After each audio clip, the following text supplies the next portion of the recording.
Okay, we're back this week for round 10 of Ruck-Off, and it's going to be an amazing episode. And as we saw there, a bit of a scuffle in Thirsty Thirds, but we've got an amazing episode, probably one of our longest episodes this week, with my special guest, a Dave Grohl impersonator, king of the kids. They call him Timmy from the Cliff, and he is one part of the duo that is the Peartree family, Tim and Anthony Peartree. We couldn't get Anthony today, so we've got coach of the under-16s rep program, Tim Peartree. How are you, Tim? Yeah, good, Gareth. How are you? Oh, very good. And we're here to break some special news for the crowd out there. Of course, you and your brother have a long-standing rivalry.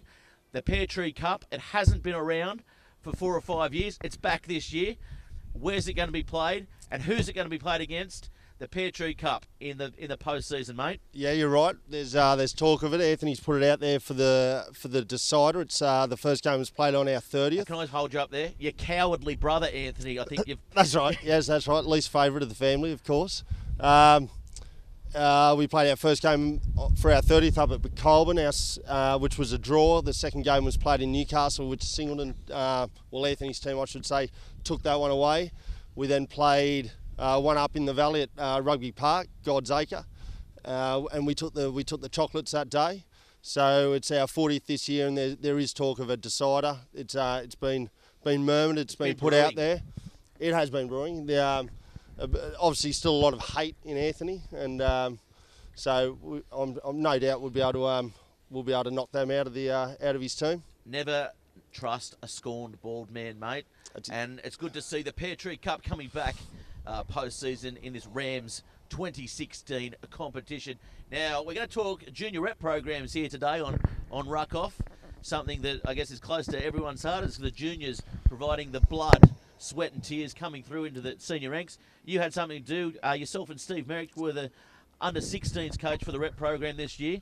How did you manage to hang off his coattails in that, Tim? Well, yeah, they asked me to come down and do the forwards. I think it had something to do with my postcode rather than my coaching prowess.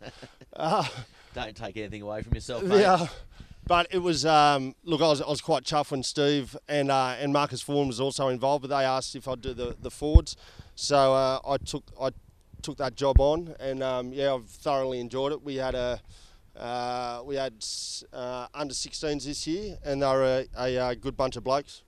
Yeah, good bunch of blokes. Not yet men, though. So how does that go? Grooming these young children to become the quality men that I guess yourself and Steve have aspired to be. Not quite there yet yourself, but of course Steve, he's well respected. Well, look, it's true that they're only 16 years old, but I can assure you the team that we had this year showed a lot of maturity on the football team. I know that I'm involved with our under-19s, our Colts team with Merriweather Carlton, and I can assure you these guys have show a lot more maturity than those boys sometimes. Yeah, very good. So you went to the state championships, you went to the country championships. We did. How did that go for you guys? I saw a couple of photos around on Facebook. Steve Merrick having a sleep on the hill. You obviously putting in the hard work without him for a while there. That's right, yes. Just did some clipboard stuff, a bit of noughts and crosses while he was down asleep. Look, yeah, we went away to country championships. It was up to Scone. We had Sam Clifton who came over and put his eye over it, a former Newcastle rep player himself. We took a squad of 26 away, and we had 26 who came and trialled at the start of the year. We didn't have the luxury of some of the other teams to be able to pick from large numbers. I know, for instance, there was some age groups where they had 40 plus players. So we took the full squad that we had. That ended up getting down to 24 players with a few injuries for Scone for the country championships. We unfortunately lost the final up there, but it was to a very strong Central Coast team who went on to lose the final at the state championships on the bell to Parramatta. Well, a very good effort for the Central Coast side. Yeah, sorry, I'll stop you there, but getting back to, I guess, the 26 players trialling out for rep, do you see this as a problem for the Newcastle Rugby Union junior base, or do you think it's something they can grow on? Do you expect, you're looking to do the 17s next year, that I guess will grow in numbers, or? Well, we at the start of the year we knew when the squad was there, we understood that there was a few of the top players, you could say, in the 16s comp who didn't make themselves available for various reasons. Cowards. Yes. With Steve Merrick coming on, of course, he brings that star factor to the side. He's also a very, very smart rugby head and very approachable with the guys. You could see that the team developed throughout the time that we had them. It was very much a team from last year. Some of their criticisms from last year was that they lacked a bit of structure, so we tried to give them that structure, and eventually that played out in the style of footy we played, and we played some pretty exciting rugby. Yeah, very good. And I guess we're talking off air just before about the various programs in the junior rep. So you got junior gold, you got Hunter rep, and then you got schoolboys as well. What's your vision, and what do you see, I guess, them all coming together under the one banner, so everyone's off the same program? Yeah, well, this was my first year involved with the rep stuff, and that became apparent that there seems to be division between the gold squads, the schools, and of course the Newcastle rep and the country, for that matter. There doesn't seem to be any sort of cohesion between the three parties. And, we found ourselves going down the state with guys who picked up injuries playing in the Buck and Shield through the week for the school teams. So I think there needs to be some sort of, group put together and to look at the calendar of all the rep stuff. All rep stuff should be played. Kids of course want to be able to play at school and be able to do that, but playing state's also a pretty big deal. So do you think maybe one coaching coordinator oversee all the programs? Obviously you couldn't go in and teach at school because one, you're not allowed back in school from leaving year 10. I do have my white card for school actually.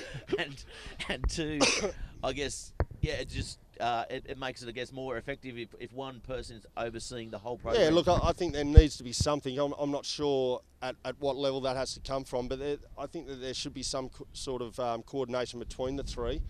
For instance, we had two of our guys from state championships, Alex Vaughan and Riley Mitchell, who were picked in the New South Wales Sevens school team.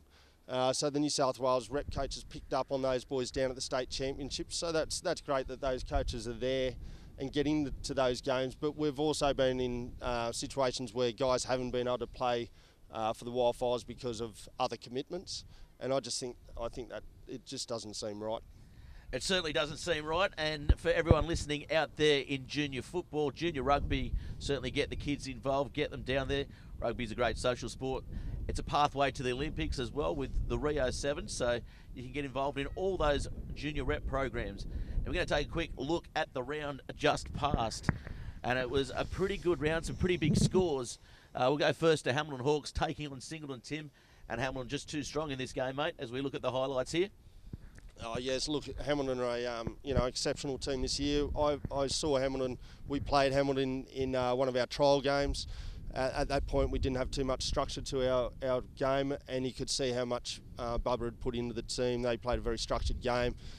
They went on, to be very dominant in that game, and that seems to have played out throughout the season so far. There's, no doubt that they're the team to beat this year. And Lake Macquarie, they handed to University out there at Disneyland, 48-15, in a pretty dominant display again.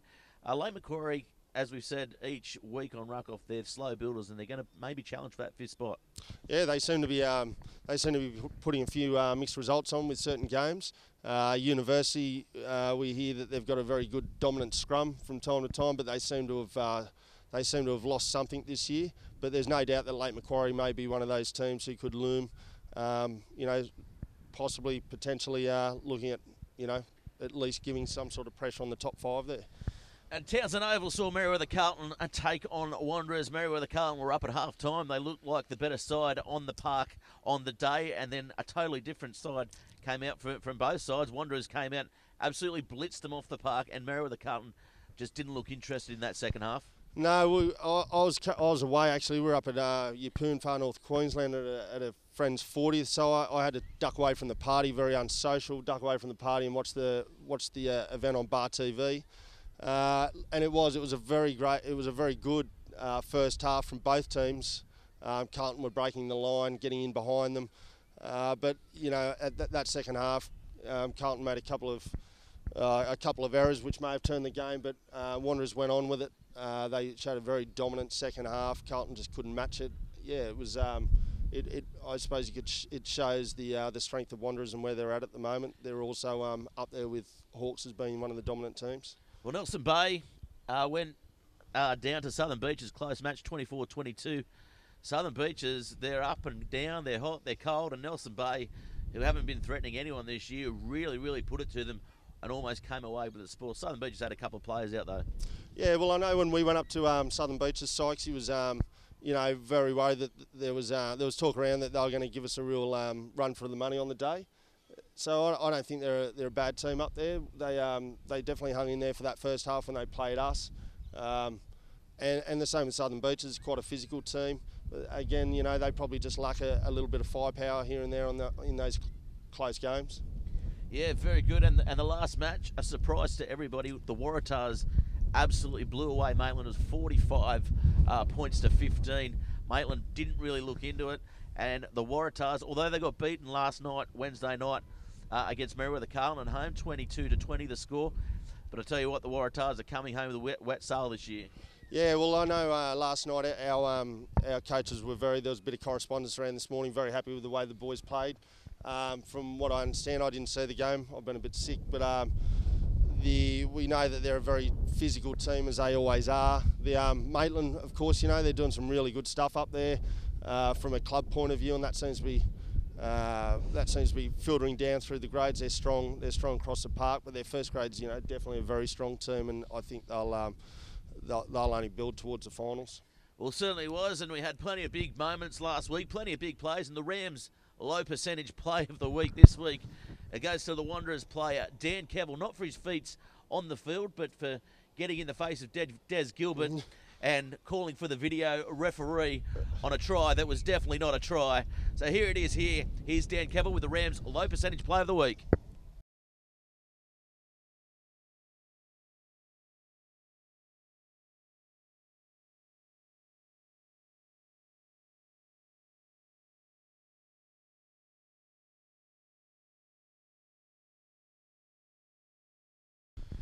Well, there it is, Dan Kevill signalling for the video referee, and maybe it's something for the Rams NHRU to ponder. We have the video footage there for the feature match. Maybe they could call to us as the match official and put the green light for tries or no tries, Tim. Yeah, well, maybe we need a bunker in rugby. It seems to be paying dividends for the NRL. It's the worst idea in the world. All props to KFC for getting on that bandwagon, getting their money's worth. Because all that bunker does is make me feel hungry. In any case, we're going to go to the Top Better round preview this week. Of course, get in the game with Top Better, Bar TV's major broadcast partner this year.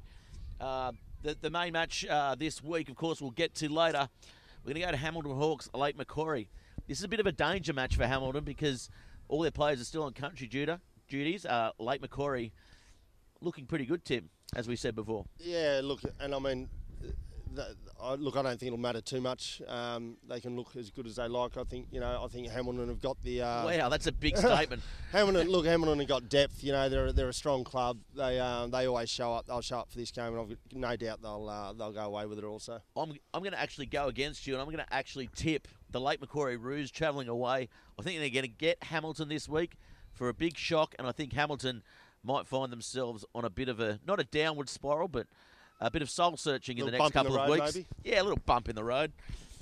The next match, Merewether Carlton versus Nelson Bay.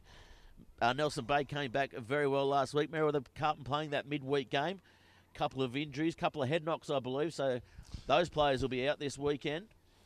So this brings Nelson Bay a little bit closer back, but I mean, the big guys back for Merewether Carlton. That's they're key to Merewether Carlton's season this year. Yeah, we've had a few injuries the last few weeks, but I know we've got a few guys back. Seniors, they'll have a recovery session tonight. It'll be, I'm sure, very light.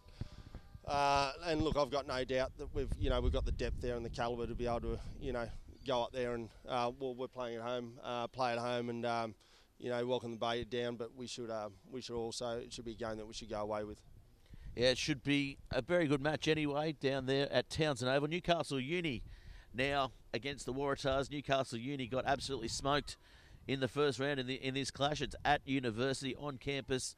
The only thing stopping the Waratahs, I think, is the bar on the hill, I guess. Yeah. Well, look, I mean, I watched last year Waratahs played a university game midweek, and it ended up being quite a tussle. It was quite a good game, and who knows, the uni boys can just show up at any time and ambush a team. But all indicators are that Waratah have strengthened. They've got a good outfit, and I'd imagine they'll go on with it also. And the big one here at number 2, the second home of rugby, I guess. That's why they call it number 2. Wanderers v Singleton. Singleton coming off the back of a big lunch tomorrow with Billy Birmingham up there. Playing against Wanderers, who are in a very good form and certainly challenging now for that minor premiership. It's going to be a big ask for Singleton to come here. Yeah, it will be. And look, Singleton are one of those teams that they seem to be able to match it up front. They can at least hang in there for some time, but no doubt Wanderers have got class, and that'll be on display down here. I'm sure they'll have a good crowd, and there'll probably be a few sore heads from the Singleton luncheon. Well, that generally used to make me play better, having a big luncheon the day before and coming back and playing. I'm sure you'll have some sort of involvement up there. Yeah, little or no sleep probably. Yes. Used to make me play better. And we're going to our feature match on Bar TV. It'll be the Maitland Club hosting Southern Beaches. Now, this match in the first round was one of the matches of, I guess, the first 9 games of the Rams NHRU. This is going to be a tough match up there for Maitland. Maitland coming off a couple of pretty bad losses, to be fair. Yeah, Maitland are going to want this win. No doubt that they'll be the coaches and the team will be putting the effort into making sure that they come away with it. Southern Beaches, of course, they want to get their season back on track. So, I think it's got all the indicators. It'll be a little doozy up there. A little doozy, nice, very good. And I guess that's our tips for the top better preview round. My best, I guess, margin for the week would be to take Southern Beaches on the margin against Maitland out there to get all your better bucks up and running.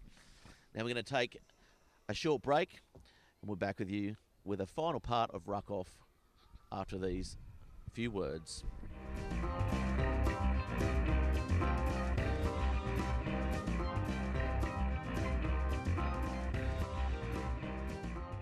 Well, that almost wraps up this Ruck Off episode. Now, you've got a few fans out there in Bar TV land yourself, Tim. You want to talk about your own team at the moment and the chances you're halfway through the Colts competition. Where are you guys going to land? Are you the worst Merewether Carlton side or the best? Well, that's arguably that's very arguable. On your day you're worse, and on your day you're the best. Well, look, we finished last year. We finished 5th and played in the grand final. This year we're running 3rd in a 5-horse race. And as you know, most 5-horse races don't pay 3rd dividends, so we're in a bit of trouble at the moment. But we've got May East Friday night. We hope to be able to start to turn our season back around. We've got a good team who's just not reaching their potential yet, and we're hoping that. Well, hopefully they listen to this and get a rocket up them. Yeah, look, we came here to number 2 the other week. We put 60 points on Wanderers. That's always a happy day. We always bill Wanderers as being the Christmas Day. The best day of the year is Christmas Day, and any time you play Wanderers at home and beat them, it's as good as Christmas Day. So I'm an Easter Bunny man myself, but anyway. Yes, well, yeah, I can tell. Very good. Well, there we go. That's Ruck Off for this week. One more thing, we give the honour to everyone each week. Anyone you'd like to tell to ruck off in this Rams NHRU competition? Oh, no, not really. You're going to play it straight like as we've said all day, a coward. Anyway, that's good. Well, maybe I'll tell you. I will send a little ruck off to Eddie Jones. Eddie Jones, you can ruck off this weekend. Wallabies will take the chocolates this weekend. Oh, really? Well, there you go. That is a point of conjecture. Eddie Jones has been all over it this week, and we'll see. We don't want to get involved in any media barrage with Eddie Jones because obviously he uses it to buoy his squad.